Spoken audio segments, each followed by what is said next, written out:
welcome to Your Questions Answered. I'm Adam Wilbourn from WhatCulture, joined by from WhatCulture. It's answer your burning wrestling questions. But before we get into it, if you're a fan of this sort of thing, make sure you subscribe to WhatCulture Wrestling on Apple Podcasts, Spotify, Amazon Music, and YouTube. Where we do daily wrestling podcasts where we review Raw, SmackDown, the show formerly known as NXT 2.0.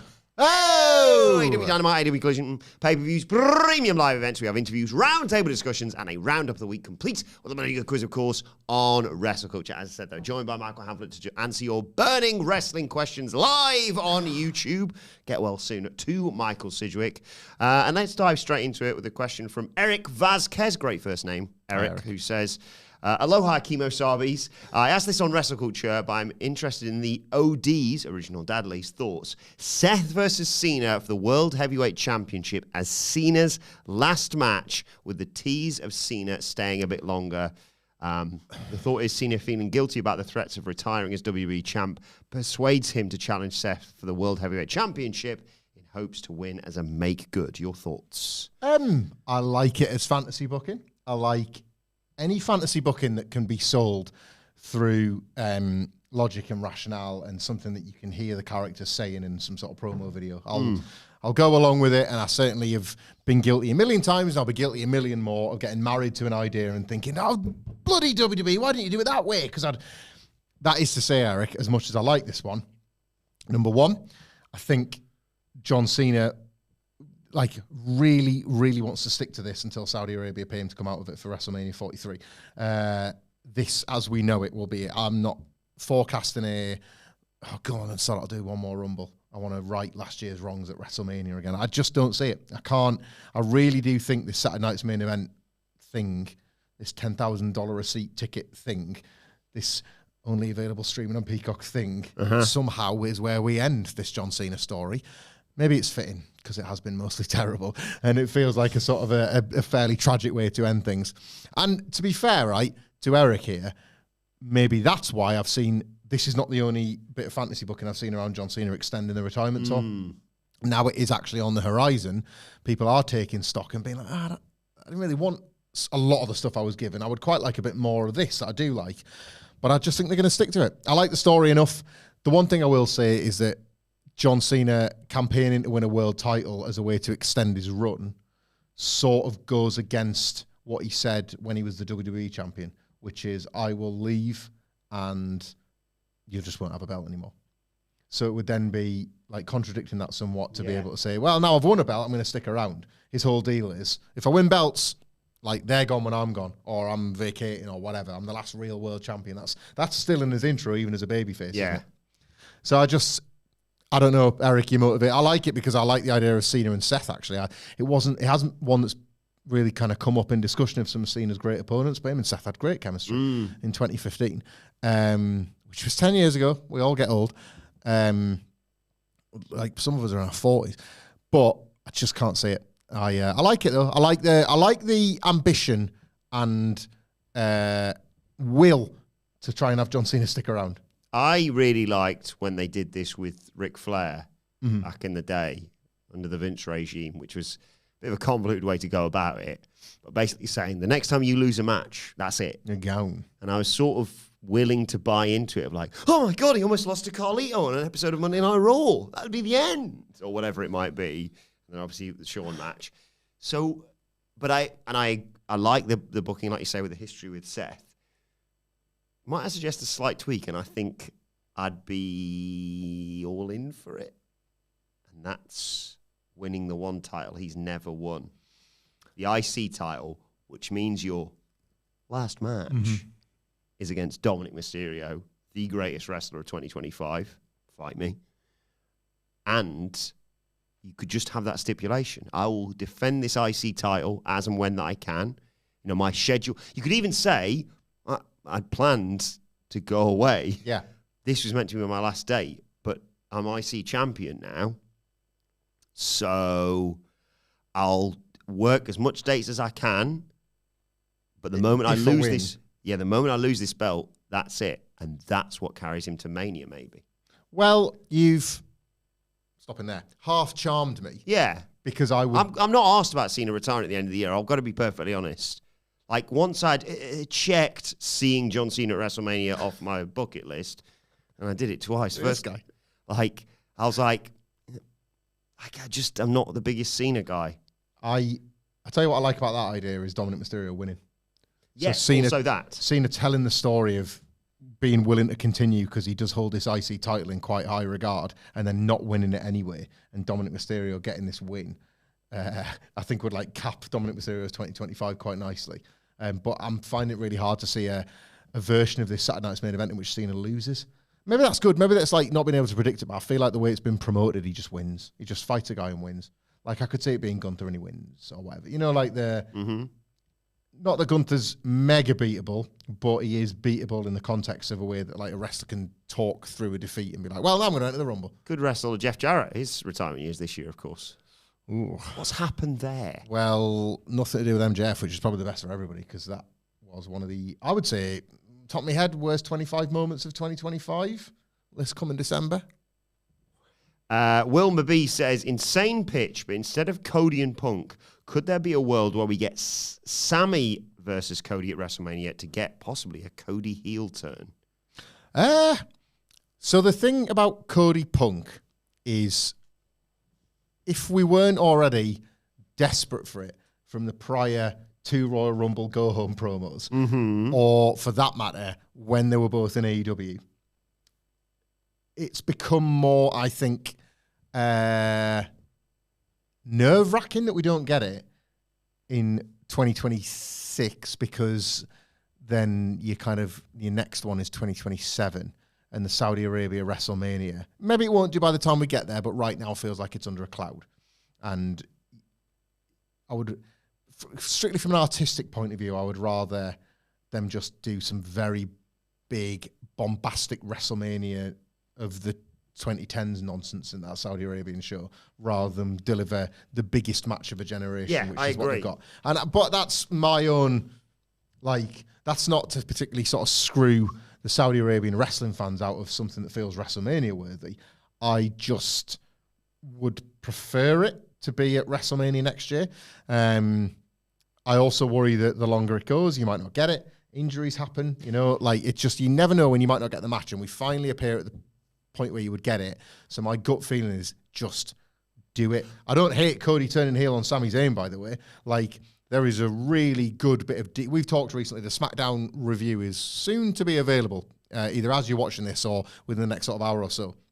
And I've talked about how one of the things I've loved about this Seth and Cody thing is it's mining lore that was very solid. Like, they're not just like plucking at a story from 2016 and being like, remember that? Like, this is something that like meant a lot to a lot of people and had a lot of depth to it and like a lot of gravitas.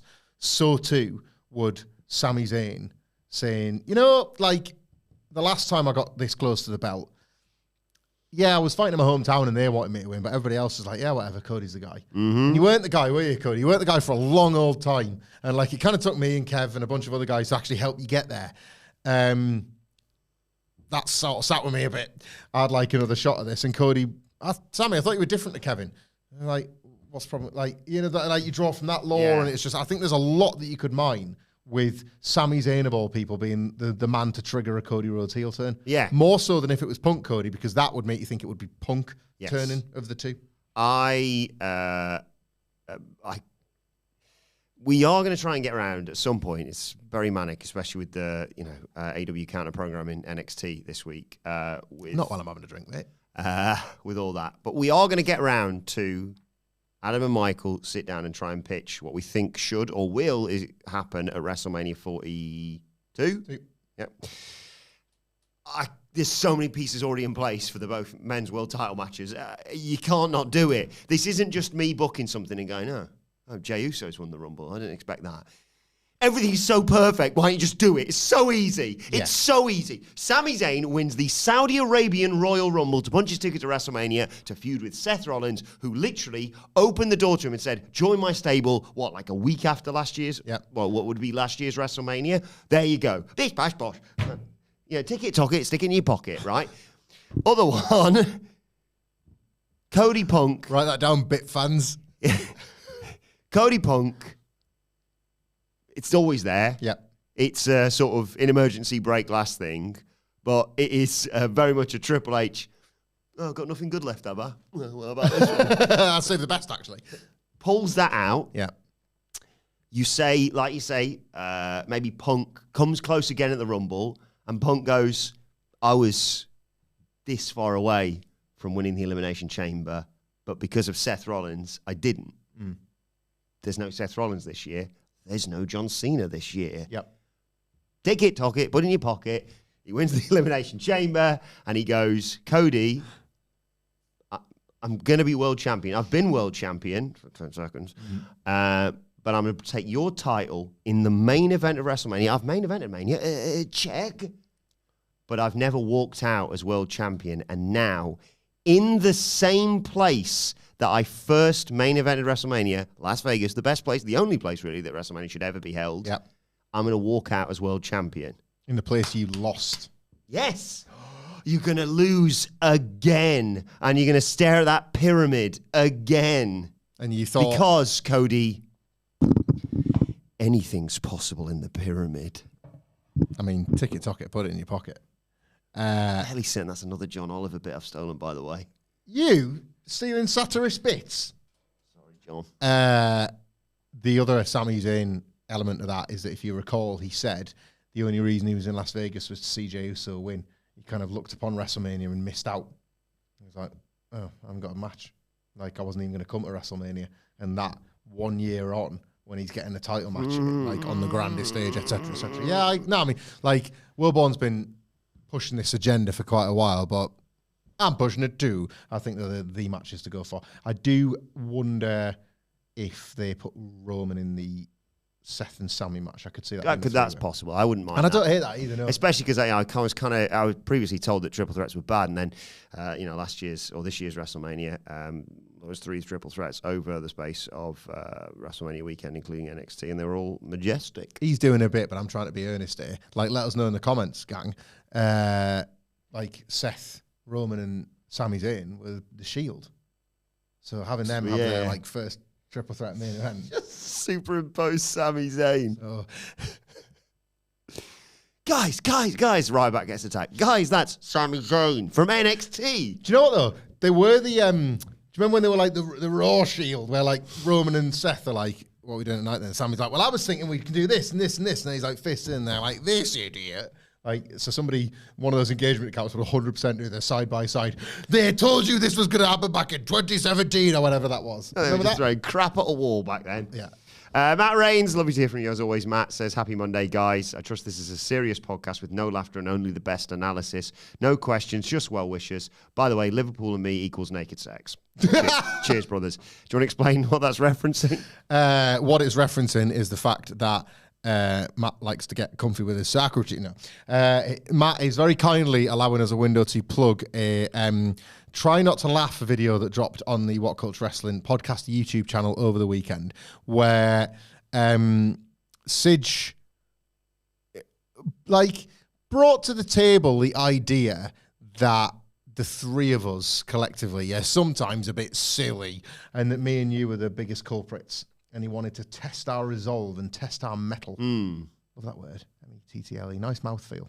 A better mouthfeel than metal. I can't explain why. Yeah. Metal. Like, I don't know why. And you'll find out who laughs the most, who laughs the least, and who clocks up the most. Wrong points. Wrong points. Yeah, I watched it again over the weekend. Like being in the room for it. What was the difference between a wrong point and a non-point?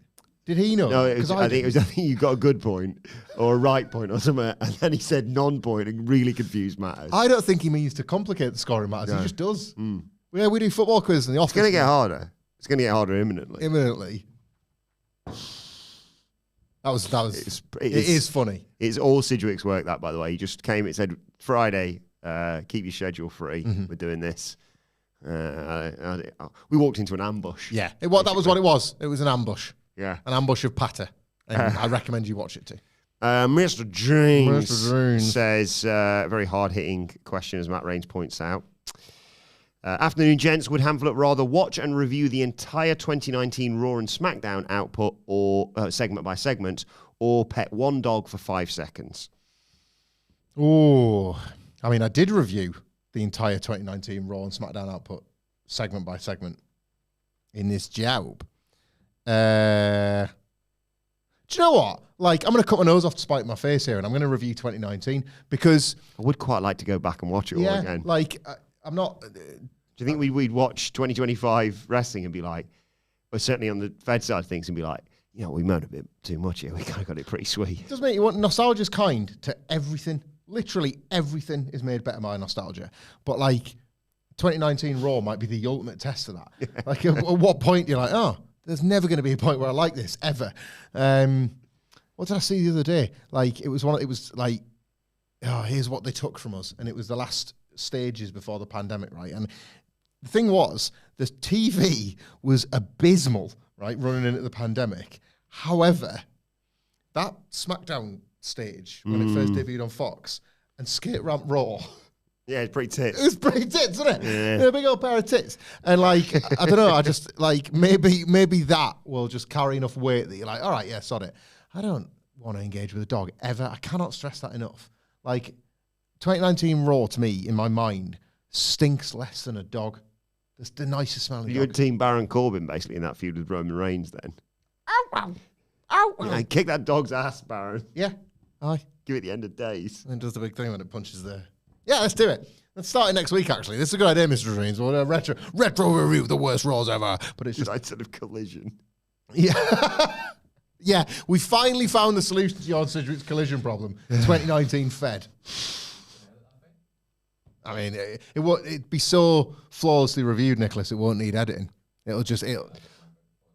Oh, sorry. Say again.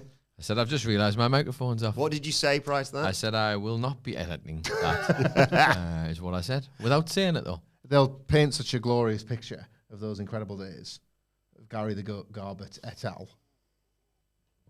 Do you think it's going to be one of those things? Because, like, there was always a bit of me that's like, if we had time, the three of us sit down and either watch, I think Alvarez did it as well, watch, like, WCW from the start or watch TNA from the start. Mm-hmm. And like, there's a bit of me that thought that'd be so much fun for the three of us to sit down, especially with you knowing what you know about TNA, for example, to do that. Do you think there's a bit of it where we'd be like, oh God, yeah, there's another 40 minutes, I don't know, for Apollo Crews versus Aleister Black or whatever it was. But then suddenly we'd be like, wait a second, is this the show that I think it is? Is this the UC Hot episode or whatever it might be? 100%, yeah. No, that stuff would, as it was... Oh, here comes UC Hot! Yes, it's this bit. Then they pour water on and they're like, you fools, that's water activated! The worst thing about, like, obviously we remember those segments, and there's hundreds of them. That's, like, there was hundreds of them, Jesus! However, the worst thing when you see one of those clips, like, or you go back and watch them for whatever reason, it's just a lack of noise in the building. Like, it's happening, and we're all at home going, God, this is abysmal. So are the people in the seats. You can just hear. Just dropping stuff in the background. And on a pint, like, there's just no... There's no reaction to any of it. No. Bleak, really bleak. So, starting next week. I guess so. Thanks, Mr. Dreams.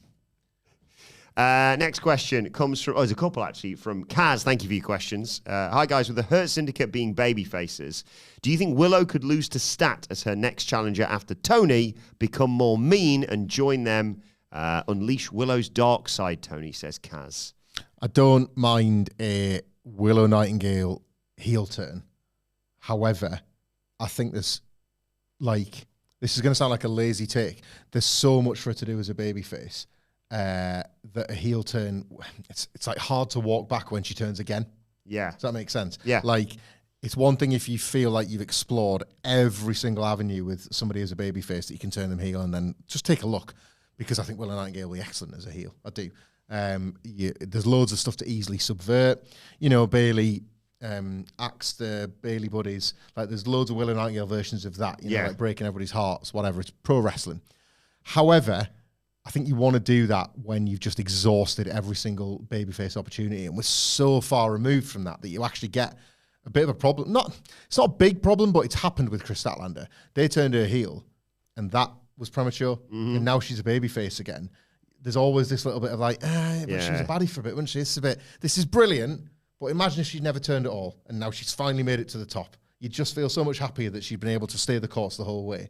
I have mixed emotions as well. Like, I really like the idea of, and I think Shafir is the perfect example of this, of like intergender factions. Yeah. Oh, yeah. Becky, Marina Shafir, but it comes a bit of an exchange of like, because if Willow's going to be heel, I'd have her be a heel on her own, just showcase what she can do. She shouldn't have to hide behind MVP and have him as a mouthpiece or whatever. However, was this Kaz that asked the question? Yeah. Kaz has, this is like asked and answered for one of our primary issues with Willow Nightingale, because by being part of the conglomeration, it's just like, yeah, you can lose all the time, but like, I mean, it's part of the catchphrase, right? Smile anyway, smile through it, all that sort of stuff. But there is a point where she's lost so much that her credibility is taking a bit of a battering. If there's one thing you can guarantee, if she joins the Hurt Syndicate, those losing days are over. Yes, like, good she's going to point. be taking no pinfalls. So that is a benefit to anybody, like hitching their wagon to that stable. Apparently not including MJF, but otherwise, if you join that stable, the likelihood is you're into jobs. What about if she becomes a heel and becomes like Chelsea Smile anyway? Is that the thing where they cut the mouth? Is that Chelsea Smile? That sounds right, yeah. We give them a Burnley wallet. They could do that as well. What's a Burnley wallet? Yeah, never got time. Kaz also says, cheeky second, don't Google it. Cheeky second question, should WWE lean into the on-the-day matches and have a wrestler's gimmick be them getting angry their matches keep getting bumped? Angry their matches keep getting bumped. Oh, so like SmackDown GM or Adam Pearce is like, I like it, we'll do it. And it's the main event. And then there's some wrestler in full gear going, hang on, I was going to wrestle. It would be infinitely preferable to the fact that there always seems space for the impromptu match that they've booked. Am I the only one who's, I don't know whether I've just become used to it, but is really not bothered by this anymore. I get it. I get that, like, well, wait a second. Isn't it rather convenient that, Seth's challenged Cody to a match or whatever it might be? Yeah. But I don't care anymore because I think the product's much better than it would be than, when Vince was just like, oh, Daniel Bryan showed up on a Monday. That's lucky. Let's have him face Kofi. You know what I mean? Yeah. And then they sort of get around it now. They never, or very rarely do they go, well, maybe more on Raw, because I'm just thinking about what we did for SmackDown just now. Do they go, oh, brilliant, main event for the evening. We didn't have anything planned. A lot of it now is like, earlier on in the day, Chelsea Green got into it with Zaruka, and look what we've got next. Yeah, and up to and including a show start time, you can still set matches. So, I don't know, like, I would rather you had cards and you had creative. If you want to do an impromptu match, you fold it into something creatively. We've all been in that crowd at a live show where they suddenly go, bollocks, we'll do it right now. I get, by the way, not doing the whole, because I was thinking about this with Title Tuesday and the fact they've announced 90% of that card after last week's Dynamite. But I do understand, because I've been in the crowd where they go, it's going to be me and you next week in the other town that we're heading to. And you're like, oh, but not tonight. Yeah. Yeah, like, I go both ways in this one. I would rather it didn't happen, but only because, like, I'm like, but then you're just clinging on to something else that we're wrestling. My version of this is probably like the invisible camera. I've sort of made my peace with some invisible camera that isn't necessarily explained away. Yes, it would be a better show if every single invisible camera was justified and explained and whatever, but I'm kind of all right with it's when something happens in secret in front of the invisible camera that I don't like. Keep this to yourself. Like that, I think Sammy J thing. Yeah, that's again, I'll let that slide because I was just so into it. I think it's worthy worthy of taking you make the a very piss out valid of. point here, Sidgwick, but I don't care. The idea of a boom mic and lighting and all that sort of stuff. And NXT, TNA were always really good for that, weren't they? They're like, we're having this secret conversation backstage and this like, we're filming it through the bushes. There was one time where I would say like an 8 to 12 week period where like Jeff Hardy would cut promo by the medium of his brain. Like he was walking down a corridor. James Storm looks the type of guy to push a lady in front of a train. And he was just thinking it. And we were hearing his thoughts. Like, and that was, God, TNA so experimental and interesting. Like, how am I hearing his thoughts? And then WWE did it with Bayley in 2025. And nobody paid attention. And Greatness echoes greatness. Yeah. She's having a breakdown on television, and we're all just supposed to be all right with it. It's the stupidest storyline of 2025. Well, I'm kind of into it, as I say. Week after week, I'm kind of, So what's going on with Crazy Bailey this week? When you break those, like, most important rules, that's when you get the stupidest stuff. But sometimes when you get the stupidest stuff, you get the best. So that's how you get Bailey's just terrible raw stuff. But then you're in the building. They're going to book this tonight. You get that rush of it. So I sort of understand both sides on this one. And it's WWE, so I'm more tolerant. If it was AEW, I would be on that like a dog on hot chips. Like, I'd be like, how dare you, AEW? Like, you rip at the fabric of this great industry. Who would be the funniest person to be like, I thought my match was going to be next? Johnny Gargano? Yeah. Especially like in his hometown or in like San Antonio, Texas, where he's had like special Shawn Michaels drunks made or something like that. And he's like Miz would be good, but that's because Miz is great at everything. Yeah, I feel like I wonder if Miz has had that trick played on him as a shoot in the past where he's like, you're on the list. Not really, pal. Just scrub the name off. What are you going to do about it? You're a professional shit eater. Like, never mind a pin eater. No, I wouldn't mind it as a bit where somebody keeps being ready for a match and not this week. Not yet, mate. I feel like that's been done as well. I feel like there was a point where like there was certainly a bit where like, was it Kimmel who used to say like, oh, no time for Matt Damon tonight? Like he promised Matt Damon and then would always be like, oh, just run out of time before we can chat to Matt Damon. I've heard that before. And then I'm fairly certain he shagged his missus or something. In storyline. All right, I was going to say that a dark conclusion. Then stop doing the bit. No, mug me off, yeah. They both used to go out with Sarah Silverman. That's it, yeah. I'm sure that was the bit. And it's still going on to this day. She did that video, didn't she? She went viral. I'm effing Matt Damon. Yeah. Yes. Yeah. Exactly. Hey, Kimmel, how'd you like them apples? And he points at her boobs, obviously. What's the one? Who's the chat show host? Is it Kimmel or is it another one? Where every time they get Paul Rudd on to promote whatever movie he's promoting, he's like, let's take a look at it. And every time it's the same scene from Mac and Me. Or Mac and Me 2 or I didn't know this. And they all just like, sell it as... I can't remember which chat show host it is. It might be Kimmel. But yeah, Paul will come on. It could be promoting whatever. 2025. Let's take a quick look. And it's Conan, says right, Mr. Dreams. Thank you. Thank you, Mr. And Dreams. Brian Weddick of the SmackDown Photoshop. I think it's either Mac and Me or Mac and Me 2, and it's just the same scene from every time. That's good. So that's great. Yeah, we're looking forward to seeing that. Question for you, Adam Nicholas. I watched a Saturday Night Live clip last night before I went to bed. What was the clip that I watched? The Floridians. Oh, close. Another one of our favourites. My brain's gone dry now. Was it I Drink Your Milkshake? No, that's not a good one. Another excellent one. Well, this has turned into a fun game, hasn't it? It was a supposed AI chat. Yes. Yeah, the Beavis and Butthead one. It makes me laugh every single time. It makes them laugh as well. Like. SNL's so weird, isn't it? Like, Does it just start back up, I think, with a new cast? Yeah. But I mean, that's all the time, isn't it? Every year. For the last 50 years. Yeah. Like, always, Sorry, yeah. They finally replaced it. Oh, wait a second. God, it's back. Bill Murray's called it a day. It's such a weird institution. Maybe I'm just saying this as a Mr. Bean looking ass, because I've always looked sort of upon SNL as this holy grail of television sort of thing, and it is in America. It's held up in that regard, and yet loads of it can be awful. Yes, like it's like WWE in a sense, because there is so much of it, and they produce it for the time that it's on. It's like a weekly churn till the work is done. So not all the sketches are going to hit. I'm currently listening to the Lonely Island Seth Meyers podcast, and they talk about how some stuff does really well at table reads, and Lorne Michaels yeah, that's definitely going to live, and then it does really well in dress, and then it just dies live, or some stuff doesn't make it to that one of those stages, and the cast are really fighting for it, or whatever. And it's just comedy, some stuff's going to take and some stuff isn't, and it doesn't As a result, you could go through YouTube and you could watch 100 sketches and not laugh once, and you think, how is this still on? I remember when the 50th anniversary was being celebrated, Anne Louise was like, "Oh, see what this is all about," and she was like, "This isn't funny." It's honestly, it's like somebody saying WWE on Netflix, and somebody's like, "You know what? All these years I've seen that wrestling's been kicking around. Time for me, episode 1 and the WrestleMania 1. This is crap." And that's it. They never watch wrestling again. I don't know. I find that really interesting that something can be such a cultural. I've seen that doorway where they come out on the NBC Studios tour. I goosebumps. I was in awe of it. Yeah, this is incredible. It's American pop culture history, and loads of it stinks.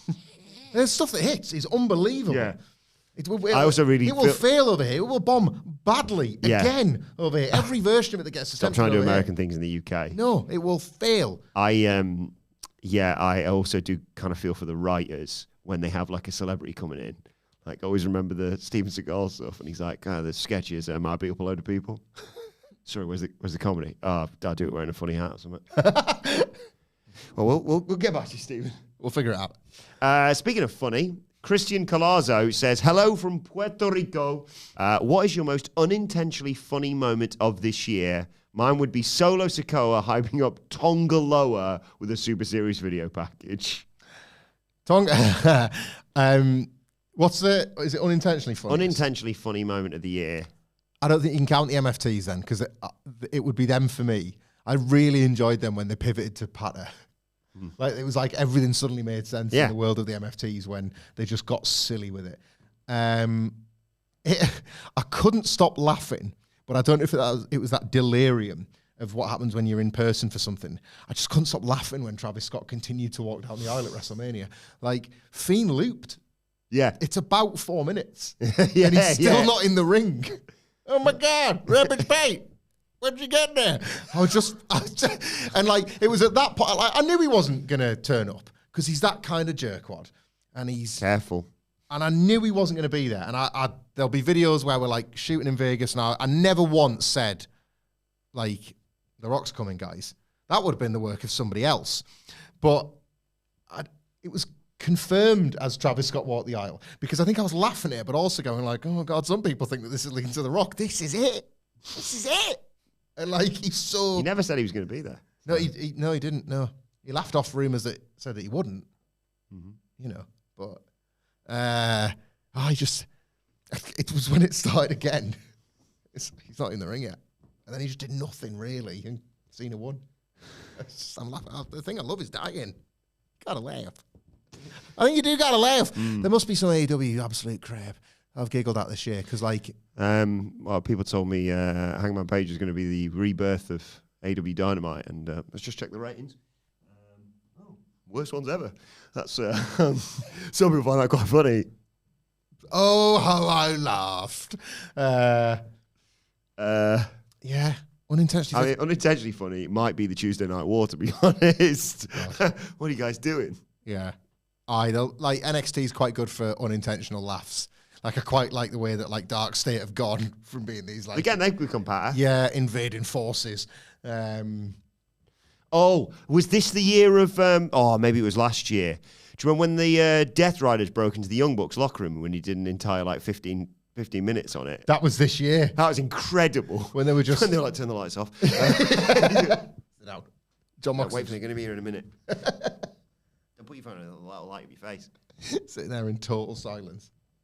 Yeah, Mr. Jeans mentions when R-Truth immediately went back to his old character with no explanation. That was quite funny, because I was told by everyone this was going to be it. Not by everyone, were you?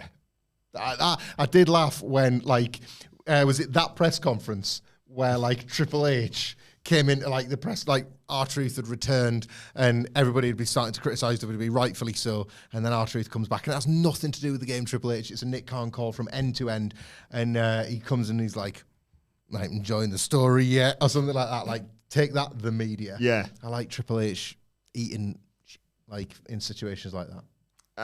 Mr. Steve Nicolopoulos says, g'day, handsome gents. With Tony Storm and Chris Stanlander having a great segment on Collision until it was ruined by the funnel webs or whatever, should Stet versus Storm main event the pay-per-view? Thanks, guys. What's Wrestle Dream? Wrestle Dream. Good for me. I would bet any money it doesn't. No, I was on the Dynamite review. I was pretty critical of Hangman Page and Samoa Joe. I don't think it's a main event. I mean, he dropped his belt. That was a hit. I don't think the whole build. They've got 2 weeks, I think, 2 Dynamites. Yes. I actually have a lot of faith that the Hangman... Yeah, it never ends. It's like... It's Crown Jewel this weekend, then Wrestle Dream the weekend after. Yeah. And then Halloween Havoc. Ramoba, the 20-something of October. 25th of October, yeah. Yeah. I think Joe and Hangman will be all right. I think to promote it as a main event is an absolute piss take. I quit. Would you do? Well, stop watching AEW if that main event is Wrestle No, it's in... what? Storm and Staff? Mox Derby. Yeah, that was where I was going. Sorry, thank you. No, that's... I lost my train of thought because I was thinking about what just truly... And then again, it might be that actually that might not work because the show ending on, presumably... Although, no... Because Mox won the last one, right? Didn't he? He did. Yeah. So Darby the wins, or they set Sting on fire. Yeah, I was going to say, them try to threaten to kill Bryan Danielson or Sting, or both. Yeah. I'd go with I Quit because it just feels like that is what everybody is going to be centered around. It's a wonderful stipulation because they just can't. They can't unless the stakes are that high and that scary. Storm and Stat is one of them ones for me where, like, it's big. It is big, but I don't particularly... I think this is one of them ones where, like, yeah, your mileage may vary. I think there will be some people, and I totally get why, would consider this like the biggest women's match in AEW history. I think the people that have been with Statlander since the very beginning and are now seeing her take the belt off and potentially take the place of the biggest star the division ever built, you can promote that as massive.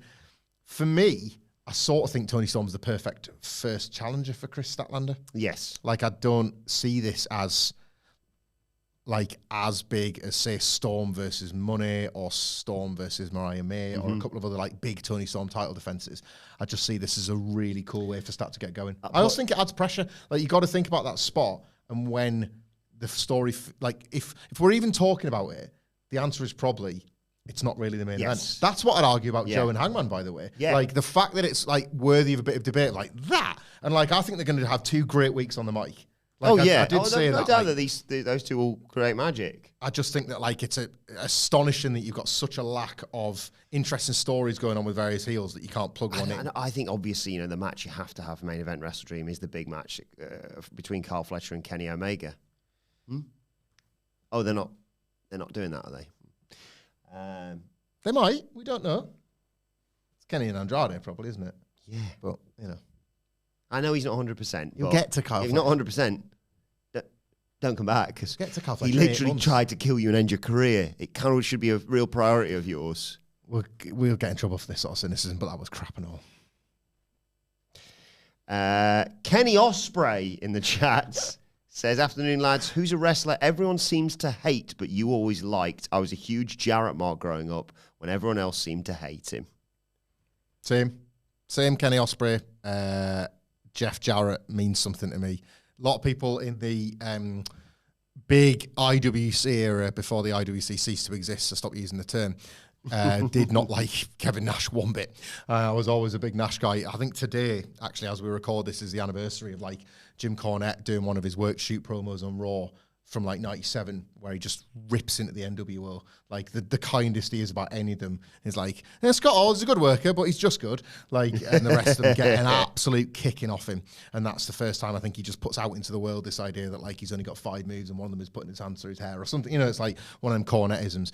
I was just such a Diesel guy, and that stuck with me. I found the less he did, the funnier it got to me. I was like, that's brilliant that you've milked this industry for every penny. So big guys, I would say, big lumbering losers were my guys. I loved Mabel, big fat guy. I love the great Carly, useless. I love him so much. So funny, that big old chop. Down you go. Like, pin take with his foot. Yeah, he did. It was brilliant. Won the world title in a battle royal and held it upside down. People were livid about that. I thought that was so funny.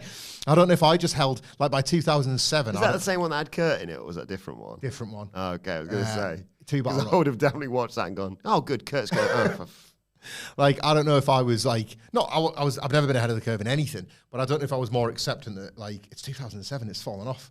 6 years since. I've got nothing left. Yeah, it was 6 years since this was Boom. You can just take whatever they're feeding you and just enjoy it for the slop it is. And as a result, I think I was bathing in the slop of Great Khali World Champion.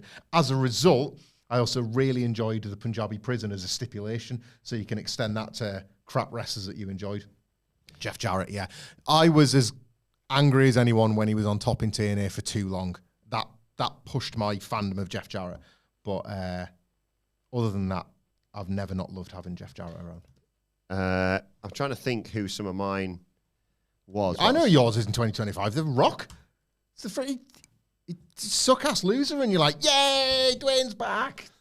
Like, yeah, it's pathetic. He is the best. How you go on about him? I mean, you're like, it's poochy to you. It's like, when The Rock's not here, everybody should be asking, where's The Rock? I mean, I am, yeah, to be fair. And who was the glue that held the greatest WrestleMania main event of all time together? Oh, look, it's the Dwayne.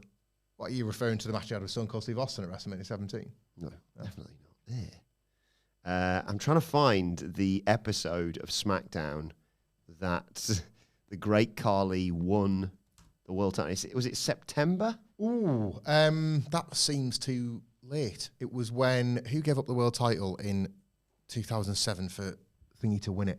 Hang on, that's June, why. maybe? Okay, no, it's July. July. It's because due to the unique way that this website has been putting it out. I want to know who else was in that battle royal. Oh, now. God. I'm fascinated.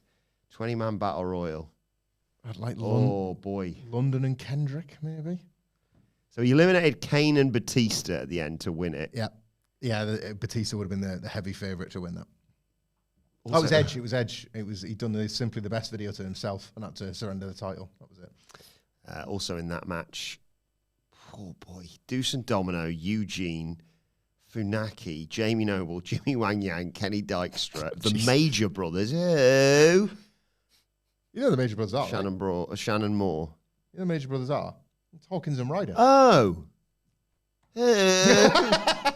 Yeah, so listen how terrible that is. Why would you hold that up as prestigious? Like, why not give it Great Khali at the end of the season? Yeah. Like, this roster's going nowhere. You might as well give it to the massive lad. Yeah, I love big idiots, me in wrestling. I think Satnam Singh. I think I was the only one hoping that Tony D'Angelo beat Ilya Dragunov going into that NXT stand and deliver. In hindsight, he could have. And he would be the only true Grand Slam champion. Also, the Iconics beating Sasha and Bailey. Yeah. I don't think many people in the stadium were happy about that, but I was ecstatic. Just Sasha Banks take the entire summer off the back of that booking. Oh, well, unlucky. I got mine. What is yours? 3 months of no defenses and YouTube gags with Caleb Who Braxton. cares? I see. Right. Nokomis Mitchell says, Hamflett, could you please explain to me how the curtain call was a bigger blow to the believability of wrestling than the Undertaker floating out of an arena like a fairy 2 whole years prior? To those of us with good taste, it wasn't. The Undertaker stroked ass. But to sort of answer the question more earnestly, it's all about context. Not sound too much like Eric Bischoff. We had sort of accepted Space Zombie as something that could exist within the rules of the Undertaker's character. As weird as that is, the industry writ large had not fully accepted goodies and baddies are friends. Like, that was still... I'll say this, right? A lot of wrestlers like to pretend it was more taboo than it actually was. There'll be some, depending on what shoot interviews you listen to, and they're like, there's some wrestlers that were in the locker room and say, I wasn't really asked. There was a few that were livid, and Who was pulled over with, was it Sheik? And someone got pulled over in the car. Sheik and Duggan got pulled And over. people already heard about that. And they were probably scrapping in the front seat. That's probably why. Yeah. Probably got pulled over. That was why. And what's in that glove box? They're probably not sharing it. Give it here. Yeah, like it was the timing of it is everything. I think 1996 was absolutely when the curtain was like starting to get pulled back, and if anything, the Click wanted to do that a bit on purpose. There was so many little things that they did on screen and off. Kind of one of the last guys to expose the business. Yeah, they were trying to do it a lot. In the way that they buried some people, in the way that they worked, and so like you look at the NWO and D-Generation X respectively across the next 2 years, and how some of the actions they would do, they really believe that was what was necessary to kind of pull wrestling into the 90s, in part because they stole it from ECW, which did the same as well. Like ECW did lots of kind of telling you that stuff is way faker than this, and wrestling's just weird like that. Like the idea that like ECW hardcores would watch wrestlers in a wrestling ring with 3 ropes and turnbuckles and getting punched and not getting bruised, and be like, thank God we're in the ECW arena on like that stupid Fed and WCW. You know, like it's funny what you accept within the rules of the universe, and people accepted The Undertaker but did not accept like Hunter-Hearst Helmsley, the Greenwich snob, having a pint with Diesel. It was, in my opinion, very self-indulgent to be like, this is our last night. Oh, yeah. Like, you can do it backstage. Yeah. Walk backstage and have a nice moment together. The Click in the years afterwards were like, the Garden bloody loved it. They were going mad for it. Well, yeah, it was pretty weird. Like, I think you could break kayfabe in the same way now, and people's mobile phones would be filming it, and it'd still be like, what? Like, if Roman Reigns hugged Paul Heyman at the end of a Raw taping, because you know their mates really. And it's his birthday. And it's his birthday. Birthday hug. Birthday bumps. it'd get the same reaction in the crowd, wouldn't it? And like, but you don't go, see, I'd bloody love it if we did that. Because people film on the mobiles, and it's like, come on, they are feeding on telly, give us a break. Like, I think even now, like, I don't even think even now you'd get it, even though we all know what the deal is, you know? Mr. Jeans also says, how long did Trips' punishment booking last? Only asking because AR Fox's has been over 2 years now. Yeah, He got a real punishment for like that, right? He didn't win King of the Ring, and that was it. Yes? That was it. Triple H was never punished outside of not winning King of the Ring, and by not winning King of the Ring, as it pertains to who won King of the Ring, well, he actually saved the company.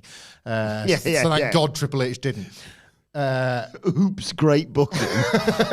Like, a cheap plug, if you'll permit me to listen to Benno and Hamflett in Your House, a podcast that I do with Grapples Benno, where we relive that specific era, the time before it, the time afterwards, and like the shows during Triple H's punishment period. There were 3 of them. He was getting pay-per-view paydays. Lots of people still think that the Ultimate Warrior loss at WrestleMania and rolling around in pig dump with Henry Godwin was part of the punishment. It's because WWE put it on clips on DVD saying, like, look at all the stuff he had to endure. That was before he... I was going to say. That was when they were pushing him. Like, that was sort of, do us this favour with the Warrior, mate, and we'll give you the King of the Ring. Like roll around in pig slop because we see big things for you, but just did this Henry Godwin favour for us first.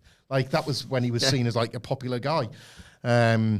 He was barely punished at all. I love that when they're like Triple H then had to endure months and months, and they show a clip like of him selling in a match that he inevitably went on to win. It being X, I inadvertently pissed off some people. Mr. Jeans, along with Matt Rain, says, as it pertains to my passport. I put this online the other day on X, and people just thought I was trying to make a different point. So then you're like, why do I bother with anything? But like, I made the point. I've given up tweeting.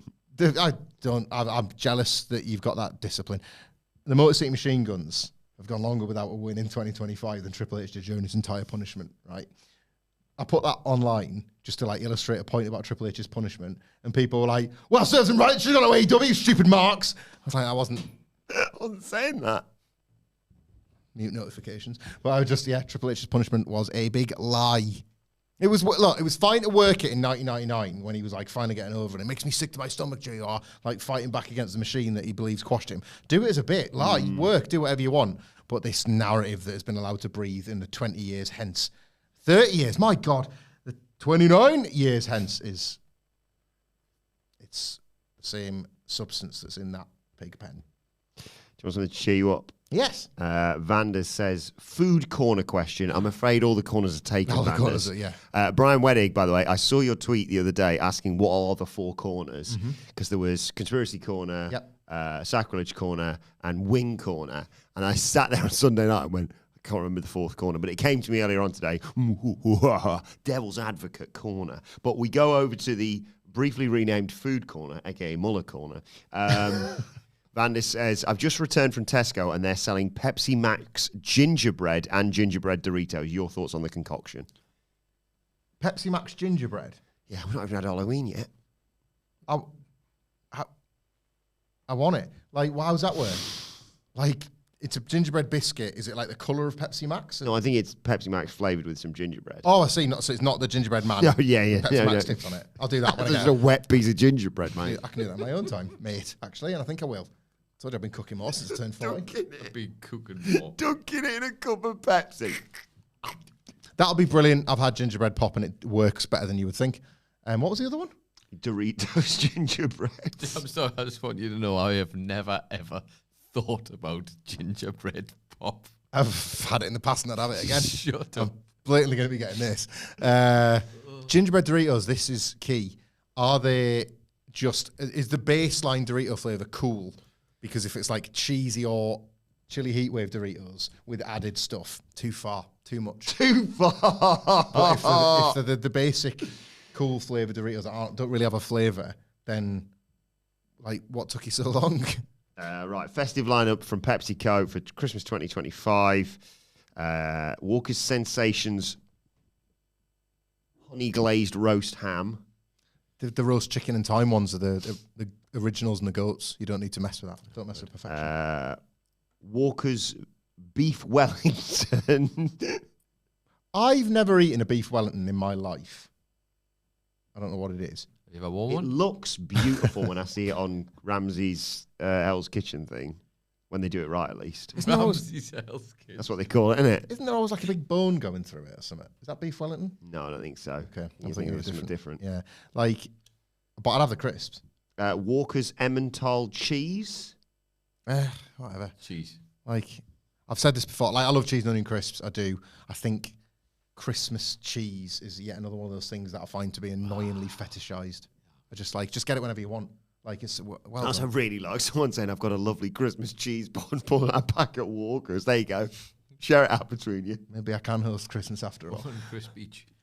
Wilbs, I don't know if you've seen this already, but in reference to your Brian Weddig question about the corners, if you go on your Slack, there should be a message. Brian actually posted something about this. Just, I think it was earlier today. Hey, the quadrilateral of hot takes. That is brilliant. I like the Devils. At Brian_Weddig on X has Another triumph. Man. outperformed himself. If we need more corners, and they're specifically based on... There you go. I think you might be all right. Oh, I'd have that. Yeah. Aye. Gingerbread crisps. Why would you not want gingerbread? Because there's no base like no flavour, cheese is or there? anything, yeah. Otherwise, that's a stupid mix. But this way it makes sense. Yeah, because we've run out of corners. If there's subjects like that are close to my heart, I don't mind a second square being made of my face. Okay. And like this one's like food corner or something. And then, I don't know, like that one can be like fed corner because it's nearer my brain. Food corner, fed corner. And there's 2 corners free. Just keep them free. I don't know what. Corner, fed corner, something corner, bed corner. Yeah. Because I like going to bed. Yeah, maybe. Famously. Is that anything? Food, fed, bed, and dread. There you are. Done. Oh, I like that because I have a lot of dread. Yeah, you do. I live with plenty of dread. Yeah. I like things that rhyme as well. Like drinking. Was there anything in that? Booze corner. Yeah, food, Corner shop. food, bed, corner shop, bed. No, dread. Dread. No, God, we can't leave out dread. Food, what was it? Food, fed, corner shop, and dread. Because then corner shop can be encompassing of like Yeah. the cans of pop and where I'm happiest. Can I be in corner shop corner with a bosom for a pillow? Everyone needs a bosom for a pillow. Right, we've got like 7 minutes left and we've got a few questions to run Okay, through. yeah. I got distracted. James Moore says, is there enough of a market in the UK/Ireland for AEW/WWE to full-time relocate? Would they be able to pull 5 to 6K a week, get a TV deal and have 10 pay-per-views? Excuse you, what? You just went full Jim Carrey there. He was like, let me just tell you about this. Oh. WWE or AEW to relocate here? Yes. Oh, I'm going to be sick. Don't you dare. Why? Like, Why'd you do it? You poop mouth? 50 states. Pick one of them. Stinks here. We're the worst. You seen our wrestlers / companies? Who said that? Thank you for the question, James Moore. Thanks, James. Have a very long look in the mirror tonight. No, but in all seriousness, I will try and answer the question earnestly. Yes, because we've got the infrastructure ultimately. I would never want it to happen ever. It's disgusting to even think about. Think my Into mouth. my stomach, JR. But yes, we've got stadiums. We've got. Do you know what we've got a I lack don't know of? they get 5 to 6K a week. We just talking about AEW in general or what? No, I think Oh, I see. Right. Yeah, good point, actually. Like, it's all, like the tours exist the way they do from touring artists for a reason. You've got like maybe X number of major cities with venues. all right. America, they can go all around, and by the time, if they're doing one a week, then by the time they get back to that place, it's nearly been a year. Yeah. Here, it would be London, Liverpool, Manchester, Birmingham, Glasgow, Dublin, back to London again, probably. Yeah. Like, we're also short on venues. Cardiff, but Belfast, obviously. Venues of that specific size as well. Yeah. Like that kind of 10,000 sweet spot, Yeah. which America has bloody loads of them because of things like basketball and hockey. We don't have. I'll quite be as like the darts I've got it this week. I'm sorry. well, like we've got like a bunch of like ours is sort of 1,000 capacity ones, and they're like academies. It's kind of like not little band venues, but medium-sized bands, and then you kind of jump to stadiums. There's a few. Like we've got an arena in Newcastle that I think must be about like 8 on its best day, but like in the Manchester Evenings Arena, there's a few like that, but no. No, You're talking about the Utilita. yeah. Yeah. I would see the darts there. Did you? Yeah, it's class. It's the Got best. that co-op now that's open in Manchester. That's a big one. The O2 in London. All I've heard is that has had problems. Yeah. A lot of people like the O2 for Forbidden Dough. I didn't really think it worked. I've had the Indigo too. To be honest, mate, I guess you had to be there. And I wasn't there for the O2 part of it. I missed the entirety of Forbidden Door. I was at both. So I think I'm the one best to speak on that one, actually. No, don't ever. Let's pretend you didn't ask that. Thank you for the question, Jay. Yeah, thank But you we hope sincerely not. for the question, but just. Where was the one about? There was a pitch for Mania that I saw that I meant to mention. Where's it gone? Pontus Olsen says Roman versus Oba at Mania. That's a hell of a shout. Obafemi is like one of those wrestlers, isn't he, at the moment, where there's not really anybody. If you were doing like the WrestleMania graphics, Jamie Kennedy of WhatCulture often does these, like predicting a WrestleMania card, and he'll make the match graphic with whatever the logo is and stuff for the thumbnails. Obafemi's in one of them positions at the moment, isn't he, where you could have 10 guys and it'd be like, Bron Breaker's free. Obafemi versus Bron Breakker. Sami Zayn's still the United States champion. Obafemi answers the challenge. John Cena's agreed to stick around until WrestleMania. Obafemi destroys him. Like, Roman Reigns is another one because they've got that. Like, yes, he's lost matches, but he feels undefeated, doesn't he? He feels undefeated and unstoppable. So I'd watch Obafemi and Roman Reigns all day. Yeah, he is. Obafemi can kind of work with anyone. Like if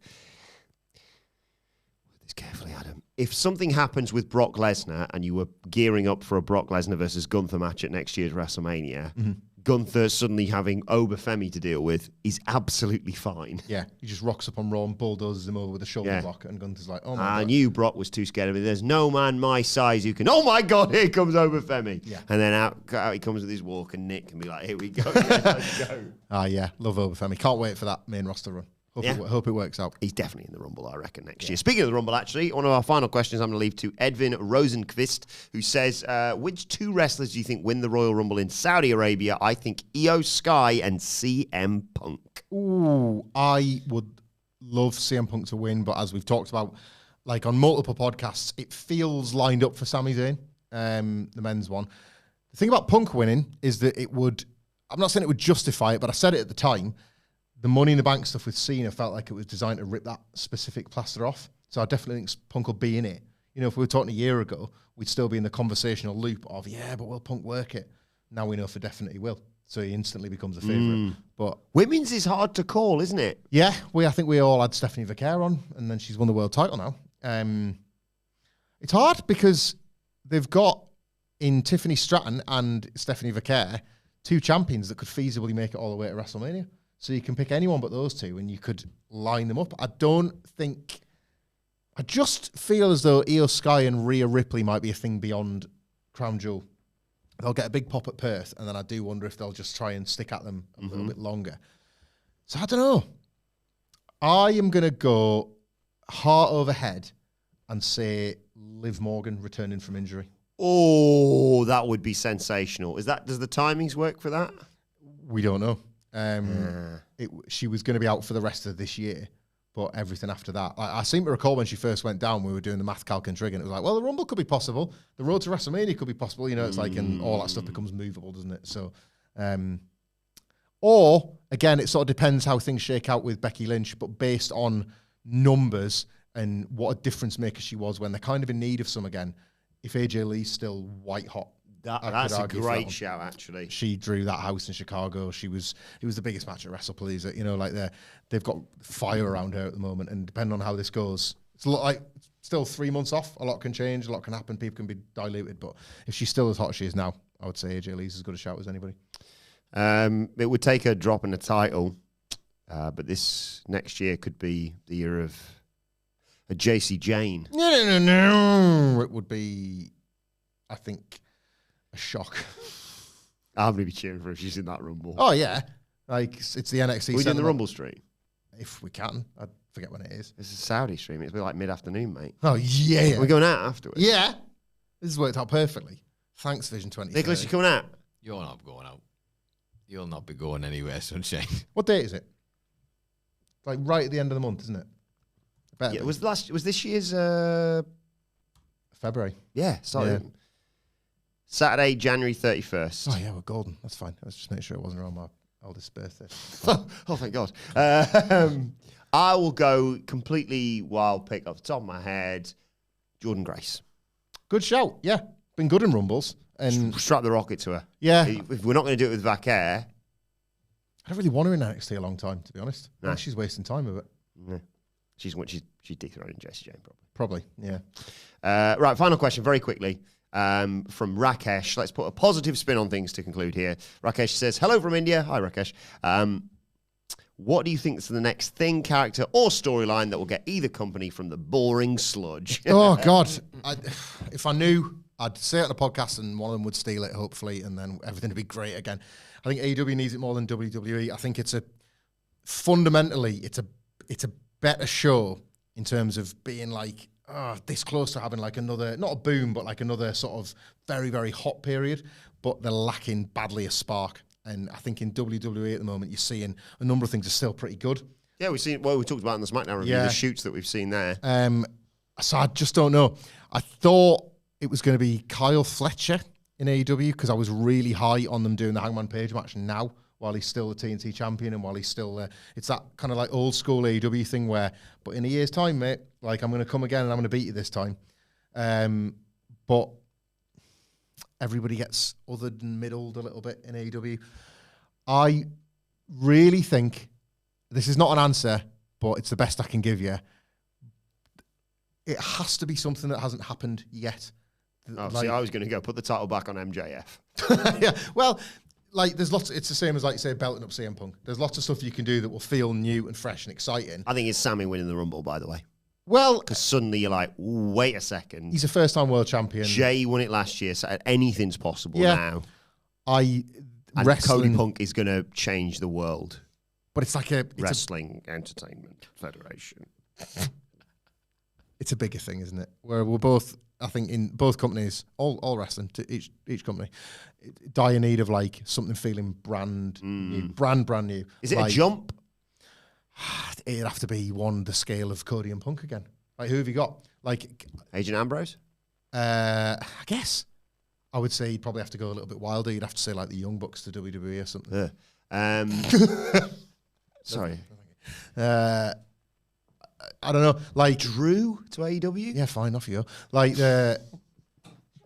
timing matches or something. Like 6 minutes. Get the hell out. Like just a complete convention shift on one of the shows that makes that period of the show. Like TNA, right, got a ton of stuff wrong, but the X Division was this attempt to crystallize what people loved about the Cruiserweight division, bring it up to date with the quality of wrestlers that were kicking around in the indie scene and be like, sorry about the garbage, I know you don't like Jeff on top, a lot of it screams Vince Russo, but this AJ Styles guy, stop everything and watch what he's doing. There are definitely wrestlers that could fit a particular mold. I'm not saying push the cruisers, but something that we just simply haven't seen that completely like contradicts the way that wrestling has been produced. I'm going to feed into your favorite thing in wrestling. Dwayne's coming back. It's the thing I love the most about the Iron Survivor.